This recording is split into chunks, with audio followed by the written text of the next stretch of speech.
क्या इंडिया के बिल फूकने के बाद सरकार को झुकना पड़ गया? आखिर केंद्रीय गृह मंत्री को एम.के. स्टालिन को भरोसा क्यों देना पड़ रहा है? एम.के. स्टालिन ने कैसे आगाह कर दिया है कि अभी तो बस शुरुआत है, हम किसी भी हाल में झुकने वालों में से नहीं हैं, हम सरकार को झुका कर रहेंगे। दोस्तों, आप जानते हैं कल मैंने आपको एक खबर दिखाई थी, तमिलनाडु के मुख्यमंत्री एम.के. स्टालिन, जो कि इंडिया गठबंधन का बहुत ही प्रमुख चेहरा है। दोस्तों, उन्होंने न केवल इन बिलों को कल फूका बल्कि काला झंडा फहराया और एक सांकेतिक तौर पर विरोध दर्ज कराया, ये कहते हुए काले कपड़े पहने, उनके सांसद भी काले कपड़े पहन के आए थे लोकसभा में, कि किसी भी हाल में तमिलनाडु की सीटें कम नहीं होने देंगे हम डिलिमिटेशन के नाम पर। तमिलनाडु का जो पूरा शेयर है जो केंद्र सरकार कम करना चाहती है वो हम नहीं होने देंगे। हालात यहाँ तक आ गए दोस्तों कि उन्होंने बाकायदा सरकार को 2 बार चेतावनी दी वीडियो शेयर करके कि 1950 के दशक में जो तमिलनाडु में डीएमके ने किया था वो हम फिर से कर सकते हैं। ये हर लिहाज से किसी भी तरह से ना तमिलनाडु के लिए ठीक था ना देश के लिए ठीक था। इसीलिए कल और आज कुछ ऐसा हुआ है जो ये बताता है कि शायद सरकार को ये बात समझ में आ गई है कि अगर वो और आगे बढ़ती है इस बिल को लेकर तो उसके लिए मुश्किल खड़ी हो सकती है। अभी मैंने आपको एक खबर दिखाई जो कि आप काफ़ी पसंद भी कर रहे हैं। इस खबर के जरिए मैंने आपको बताया कि जब सरकार महिला आरक्षण बिल के संशोधन पर बहस करवा रही है संसद में, तभी उसने देर रात क्या किया, जो 2023 में महिला आरक्षण बिल पास हो चुका है ना, उसको नोटिफाई कर दिया, उसको लागू कर दिया। मतलब सोचिए 3 साल से वो बिल लागू नहीं था, अचानक अब बिल लागू कर दिया। हो सकता है इसके बहुत सारे रीजंस हो सकते हैं, लेकिन एक रीजन जो विपक्ष वाले एक आरोप लगा रहे हैं, जैसे सागरिका घोष ने कहा कि सरकार के बात समझ में आ गई, बिल तो ये गिरेगा क्योंकि सरकार के पास 2/3 बहुमत नहीं है संविधान में संशोधन के लिए जो चाहिए। तो क्योंकि सरकार को ये पता था कि ये बिल गिरेगा तो उसने 2023 में जो बिल पास हुआ था उसी को लागू कर दिया। तो ये तो मांग विपक्ष वाले कर ही रहे हैं डे 1 से। दोस्तों, दूसरा, अमित शाह ने बकायदा लोकसभा में कल खड़े होकर तमिलनाडु को आश्वासन दिया है कि आपका न तो शेयर घटेगा न ही आपके साथ अन्याय होगा। कल अमित शाह ने संसद में खड़े होकर ये बोला है, संसद में वो बताया बकायदा डीएमके के सांसदों के लिए कह भी रहे थे कि आप लोग यहाँ काले कपड़े पहनकर आए हैं, लेकिन 816 सीटें जो बढ़ेंगी उसमें जो तमिलनाडु का शेयर है अभी तमिलनाडु की सीटों का वो 39 है, मतलब 7.18%। और जो बढ़ेंगी सीटें परिसीमन के बाद जो हम चाहते हैं वो 50% बढ़ेंगी और तमिलनाडु का शेयर हो जाएगा 59 सीटें तमिलनाडु से आएंगी और जो शेयर होगा 7.23%, मतलब परसेंटेज वाइज भी और सीटों वाइज भी तमिलनाडु का शेयर बढ़ेगा, क्योंकि अमित शाह ने कहा है कि 50% सीटें हम बढ़ाएंगे। मान्यवर, अभी 39 सांसद तमिलनाडु राज्य से चुनकर यहाँ आते हैं और 543 के सदन में उसके प्रतिशत है 7.18% और अब 50% वृद्धि के बाद सांसद लगभग हो जाएंगे 59 और इनकी नए सदन में 816 के सदन में प्रतिशत में संख्या हो जाएगी 7.23।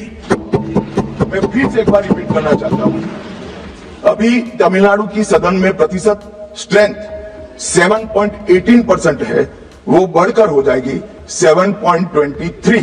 तो तमिलनाडु को भी कोई नुकसान नहीं। अब दोस्तों, एम.के. स्टालिन को भरोसा देते हुए, तमिलनाडु के लोगों को भरोसा देते हुए अमित शाह ये कह रहे हैं कि हम हर राज्य में 50% सीटें बढ़ाएंगे। एक और बात उन्होंने कही, 816 सीटें। अब अमित शाह दोस्तों आज 816 सीटें कह रहे हैं, लेकिन सब जानते हैं कि जब ये बिल इंट्रोड्यूस होना था उसके 48 घंटे पहले खुद 850 सीटों का जिक्र शुरू हुआ।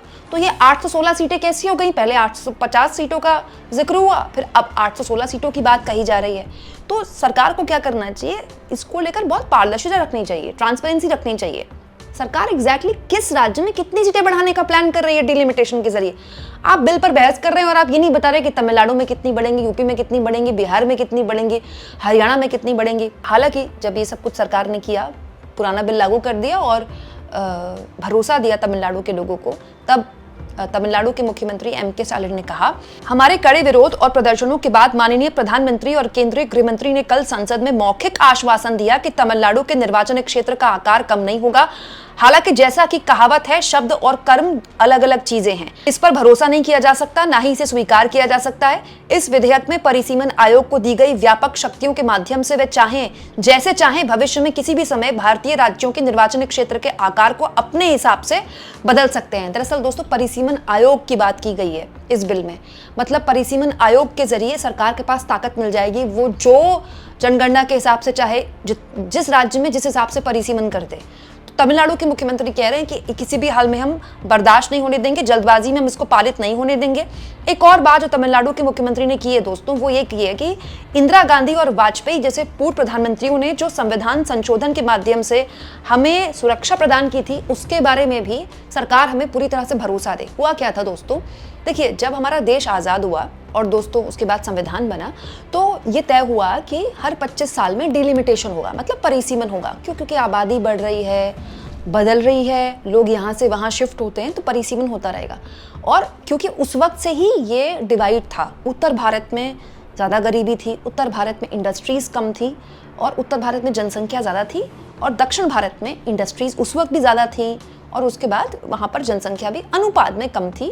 मतलब इतना तो गैप नहीं था, लेकिन थोड़ा बहुत तो था ही। उसके बाद ये तय हुआ कि 25 साल बाद डिलिमिटेशन देखा जाएगा। तो दोस्तों हुआ क्या, इंदिरा गांधी और अटल बिहारी वाजपेयी दोनों के सामने ये मुश्किल आई कि भाई अब परिसीमन का वक्त आ गया था। तो इंदिरा गांधी की सरकार ने और वाजपेयी की सरकार ने दोनों ये चाहते तो परिसीमन करके अपने राजनीतिक फायदे के लिए सीटों में हेरफेर कर सकते थे। देखिए, वाजपेयी चाहते तो ये कर सकते थे, उत्तर भारत में तब भी ज्यादा जनसंख्या थी, दक्षिण भारत में कम थी, लेकिन वाजपेयी ने भी ऐसा नहीं किया, इंदिरा गांधी ने भी ऐसा नहीं किया, क्योंकि इससे दोस्तों भारत की अखंडता को नुकसान पहुंच सकता था। किसी भी तरह का दक्षिण और उत्तर भारत का डिवाइड ना हो, इसीलिए दोनों प्रधानमंत्रियों ने उसको लागू नहीं किया। उन्होंने कहा नहीं, आगे के लिए छोड़ दिया कि शायद कभी ऐसा हो, उत्तर भारत में भी साक्षरता दर बढ़ जाए, वहाँ के लोग भी परिवार नियोजन पर काम करें, उसके बाद इसके बारे में सोचेंगे। जो तमिलनाडु के मुख्यमंत्री कह रहे हैं वो यही बात कह रहे हैं कि अभी आप डिलिमिटेशन कर रहे हैं, जबकि आप जानते हैं कि दोनों ही जो क्षेत्र हैं उनमें असमानता है। हमको वही भरोसा दीजिए जो हमको वाजपेयी और इंदिरा गांधी ने दिया था।